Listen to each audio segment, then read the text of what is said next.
You know how every single match that Jon Moxley has ever, he bleeds unless he's in like a state that has like an athletic commission that forbids it. And he just bleeds everywhere. And that's what he does. You ever wonder what his pretty, beautiful, innocent, sweet little wife thinks about Jon Moxley coming home with gig marks in his forehead, covered in blood, fucking tacks sticking out of his back, and glass and barbed wire?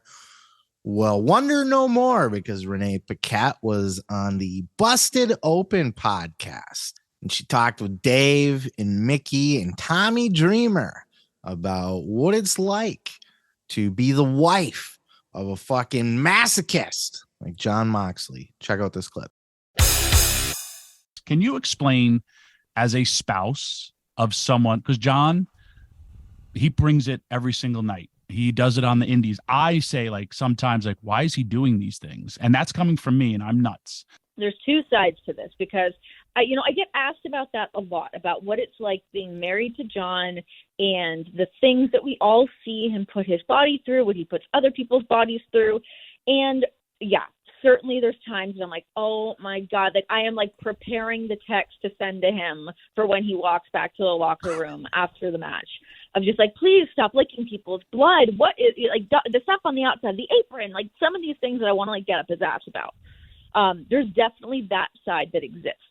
But on the other side, there's being the wife of a man that is so incredibly passionate. Like the rarity of people to find the passion for the thing that they love and then get to execute that to the absolute highest degree is very rewarding for me to be able to see him do. Whether it's him main eventing a pay-per-view in Newark, New Jersey, as the AEW World Champion, or if he's doing something in Japan, or he's running an indie show out in Seattle with Defy, like whatever it may be that he's out there doing, there's always this different, as much as I can be waiting at the door to be like, oh my God, I can't believe you were bleeding and this happened and da-da-da-da-da. The man that walks back in through the door is so excited and so happy about what he's just done. To see like that passion to that level is, it honestly, like, without sounding so cheesy, it really inspires me. What a fucking gem Renee Paquette is. Honestly, like she's one of my favorite wrestling personalities, my favorite people in wrestling. Amongst pretty much anybody, honestly. She's got to be like my top 5 wrestling personalities. She's just fucking just charming as all hell, right? She's cool, she's fun, and she gets it and she understands. And look, I mean, to have a wife like that, fucking hot, successful, smart, cool, and she's not like a snob, you know what I mean? Like she got this fucking balding ass, fucking bleeding, gig marked up fucking husband, and she just adores this man. She fucking loves her some Jon Moxley, and I respect that so much. The fact that she doesn't care, that the fact that she's just happy that he's out there living his passion. I mean, look, this is a guy who has said even if AEW didn't exist, he wouldn't be in WWE. I mean, he might be back there by now with Triple H in charge, but he would have been happy just going out and doing fucking garbage matches on the indies. Let's be frank. If AEW didn't exist, and let's assume that GCW still continued its trajectory, he most likely would be a full-time GCW guy and doing other indies and shit like that. But he'd be a garbage match, fucking bum indie mud show wrestler, right? Cornette fans. By the way, I know there's a lot of Cornette fans. I checked my analytics, and it actually shows you like what other videos people that watch your videos watch, and like almost all of them are Jim Cornette videos. So I appreciate that, because you're a smart audience. People that listen to Cornette are brilliant, well-educated, smart people. So thank you. Anyway, back to the story. Yeah, Moxley, he'd be a shit bum indie wrestler, and Renee would love him nonetheless. I have every reason to believe that Renee is not a gold digger. She's not, you know what I mean? She's not, even though I think I read somewhere that Moxley's net worth is like 10 million. I'm sure it's close. He was paid well in WWE, and he was paid even weller in AEW. And Weller, Peter Weller. And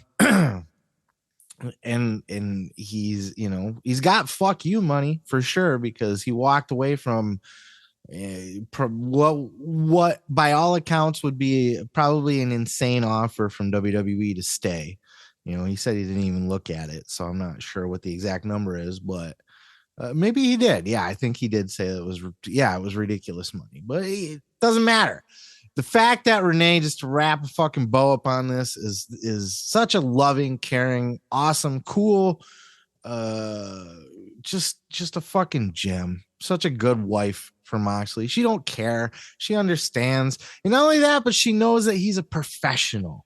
And she, of course, will worry that he's going to get hurt, as anybody would, right? You always worry about your loved ones, no matter what they do. You worry about them driving to work in the morning in case they get in a car accident. But she trusts that Mox is at the very top level of this business, knows exactly what he's doing. And if he's going to bleed or take a bump into tacks or barbed wire, he's going to do it better than anybody else is going to do it. Smarter, more careful, maybe. I don't know. But I just wanted to share this with you because I always kind of wondered that. I do, honestly. Like, I look at a woman like Renee, and I think she's just the perfect woman, to be 100% honest with you. Because, I mean, I could just go on and on about her, right? As far as like wife material. And then you look at a guy like Moxley, and he's so opposite. You know what I mean? He's so rough and like, just, I don't know. I can't you understand what I'm saying. I can't necessarily put words to it here. Grizzled and just, bleeding he just, they don't look like they would appeal to each other, but I just fucking love it. Love hearing it, and was always curious what a woman like that thought about her husband. Every time he bleeds on TV, I'm like, when he's fucking 60, he's gonna have he's gonna have old timer forehead like Bruiser Brody had, or like fuck, maybe not to the extent of Abby or New Jack or something, but he's gonna be pretty ugly. You know what I mean? And she's just a peach. God bless Renee Paquette. Oh yeah, thanks for checking out the video. Yeah, don't forget to subscribe. Don't forget to like it if you liked it. Yeah, and you can check out full episodes each and every Sunday right here on the channel. Oh yeah, dig it.